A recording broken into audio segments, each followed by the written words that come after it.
Ditadura é péssima e democracia é ótima? É isso mesmo?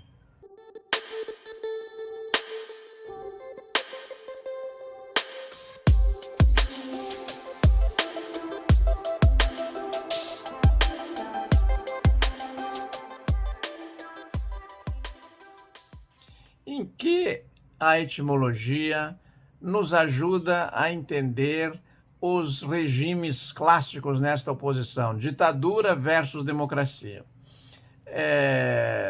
A semana que passou, nós assistimos a essa explosão social em Cuba, uma ditadura muito querida dos intelectuais brasileiros, mas ninguém dos que elogiam esse tipo de governo e tipo de sociedade quer viver lá. Quando podem, ficam nas democracias europeias ou na democracia americana, não é? Então é uma espécie assim, cientificamente conhecida por caras de pau, não é? Mas ninguém ousa dizer que eles são caras de pau. Estão atrelados a alguma opinião. Eu estive em Cuba várias vezes, vi a saúde, a cultura, a educação muito bem atendidas. Por exemplo, eu ficava comovido, quase às lágrimas, de ver aqueles bandos de crianças e adolescentes indo à ópera no sábado pela manhã ou no domingo pela manhã, as crianças uniformizadas, limpinhas, indo à escola todos os dias, não haver ninguém debaixo de pontes, não haver ninguém esfarrapado, não havendo ninguém ali passando fome, a comida racionada. Eu fui também nos tempos de crise, mas em resumo, eu acho que o Fidel Castro estava certo, a frase é verdadeira, quando ele recebeu o então Papa João Paulo II na ilha e disse: Sua Santidade, milhões de crianças dormirão na rua esta noite, nenhuma delas é cubana. Quantos governantes podem dizer isso em suas respectivas nações? Então a ditadura funcionou ali, ele era um ditador muito amado pelo povo, uma figura carismática, e foi sucedido por pessoas vivendo em outra época, em outra situação. Não é possível julgá-los já, mas o fato é que está dando errado, enquanto as democracias europeias, onde esses intelectuais querem viver, deram certo, estão dando certo, corrigindo seus problemas. Mas não é em si um governo ruim pela própria natureza. É isso que eu queria dizer. É herético, é polêmico e merece a nossa discussão. César, na antiga Roma, foi um ditador amado pelo povo e a ditadura dele foi sacramentada pelo Senado. Quer dizer, o povo ficou contente de o Senado ter apoiado Júlio César. Tanto que o estadista e general romano foi assassinado por adversários, por inimigos e por amigos, incluindo o filho adotivo, o Brutus, por não haver outro modo de afastá-lo, porque o povo queria o Júlio César no poder. Depois nós tivemos, vamos dando saltos homéricos aqui para ficar nos 5 minutos. Nós tivemos na segunda metade do século XVIII um fenômeno muito interessante. O déspota esclarecido, a Catarina II na Rússia, o Frederico II na Prússia e aqui no Brasil o Marquês de Pombal, que é meu personagem solar do meu romance A Cidade dos Padres.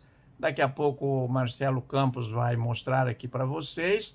A Cidade dos Padres é um romance que vendeu em 3 edições simultâneas, vendeu muito bem nos anos 80 e 90 e 2000, chegou a vender ainda nos começos do ano 2000 e hoje só é encontrado em sebos. Meu personagem solar desse romance é o Marquês de Pombal, cuja administração eu admiro e acho que ele resolveu grandes problemas tanto em Portugal quanto no Brasil. Não o eximo dos terríveis defeitos que ele teve, como o principal deles, no meu modo de entender, a expulsão da Companhia de Jesus, aqui do Brasil, temeroso daquelas 500 mil pessoas que eles, os padres, reuniram nas reduções jesuíticas e constituíram ali uma república comunista cristã dos índios guaranis,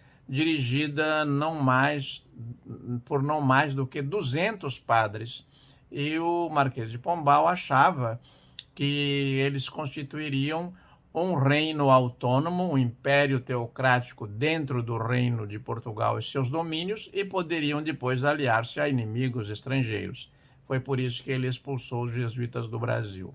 Essa foi a razão principal. E a democracia é boa por si mesmo? A democracia é um regime criado por Clístenes na antiga Grécia e constitui naquilo que a palavra diz, demos kratos, ou democracia, que é o poder do povo. Demos é povo, cracia, o kratos é poder. Então é o governo do povo.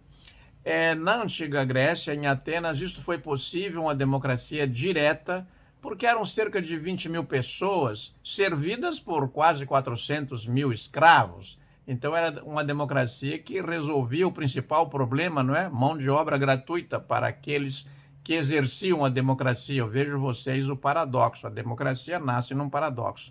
E como lembrou o escritor português José Saramago, as democracias estão num sério impasse, porque em muitas nações as ditaduras resolveram problemas terríveis como a saúde, a educação, a segurança, a cultura, e as democracias não resolveram.